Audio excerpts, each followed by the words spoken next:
சும்மாவா போய் எனது நண்பர் 44 லட்சத்தை கொண்டு போய் தெலுங்கு சாமிக்கு கொடுத்துட்டு வர்றாரு? அது அநியாயம் சார். தமிழ் சாமிக்காவது கொடுத்துருக்க வேண்டியது தானே. எம்பெருமான் முருகப்பெருமானுக்கு கொடுத்துருக்க கூடாதா? அதுக்கு தான் வந்து இங்கே கட்டலான்னு பிளான் பண்றாங்க. அதுக்கும் நீங்க விட மாட்டேங்கிறீங்க. அது எப்படி நீங்க ஒற்றை எழுத்து நிறுவனத்தை வச்சு நீங்க திருப்பதிக்கு பிரான்ச் ஓபன் பண்ணீங்கன்னா விட்டுருவோமா? வேடிக்கை பார்த்துன்னு இருப்போமா? சாமியை வந்து ரியல் எஸ்டேட் மார்க்கெட்டிங் ஏஜென்ட் ஆகுறீங்களா? ஏதோ இந்த விளையாட்டு வீரர்களை வைத்து நீங்கள் மார்க்கெட்டிங் செஞ்சீங்கன்னா அதோட வீரர் துட்டு வாங்கிட்டு நடிக்கிறாரு அப்படின்ட்டு போயிடலாம்.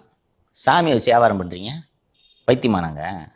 KN நேரு அவர்களுக்கு தெரிஞ்சிருக்கு போல சார், இங்கே நம்ம சாமிக்குன்னு காசை போட்டா ஒரு ஆள் தூக்கி போயிடாப்ல அப்படின்னு சொல்லிட்டு அங்கே போய் போட்டிருக்காரு. அதுக்கு வாய்ப்பு இருக்கு. கூடவே எப்போ நான் தான் உள்ளாட்சித்துறை, ஆனால் சென்னை மாநகராட்சியில் 10 விசா எனக்கு வரமாட்டேங்குது. அதனால எப்படி அவன் திட்டிடுவான், வேண்டாம் ஒன்றும் செட் ஆகாது, நான் போறேன். அது மட்டும் இல்லாமல் அவருடைய தாய்மொழி கடவுள் அல்லவா? தெலுங்கு அவரு ரெட்டியார் சங்க விழாவில் எல்லாம் முதன்மையான விருந்தாளியாக கலந்து கொண்டிருக்கிறார் எனது அருமை நண்பர். திமுக செல்வாக்கு இருக்கிற பாதி பேர் தெலுங்குமா? வேலு, சேகர் பாபு, KKSSR ஆமா அண்ணன் ஓஞ்சிட்டாரு, ஆலய காணும். சும்மா பேர் தான் வந்து தமிழுக்காக அப்படி இப்படிலாம் சொல்லிட்டு உருட்டுவாங்க. கேட்டா சொல்லுவாங்க. அதனால தான் நாங்கள் திராவிட நாடுன்னு வச்சிருக்கோம் எல்லா ஸ்டேட்டையும் சேர்த்து. இன்னைக்கு இப்படி இருக்குது.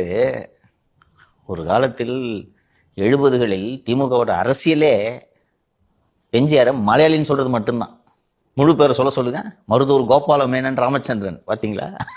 மலையாளி மலையாளி மலையாளின்னு. இது மாதிரி ஒரு மெகா பிளான்ல திமுக இறங்கியிருக்கு.